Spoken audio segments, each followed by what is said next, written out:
Hello, YouTube. This is Natasha and Leon, and today we're cutting trees into boards so that we can engrave and laser cut those boards. Instead of buying them from a store, we're going to do it all from scratch. What do you think of that? What do you think of that?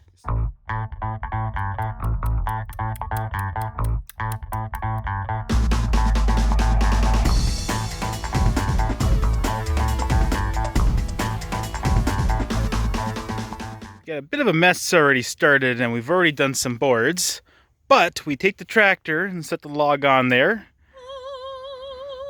And then a white. And then we take the bandsaw and cut it into layers. So we're cutting these about 3/4 to 1 inch thick. We're on our second log for tonight.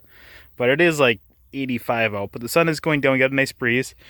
When you cut up a log, you always get the scraps on the outside, but we're doing pretty good to keep that minimum compared to how much good wood we're taking off.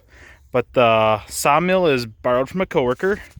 He's in the process of moving, so he said, "Hey, you want to store this for me? You get to use it." And the answer was, yeah. Yeah!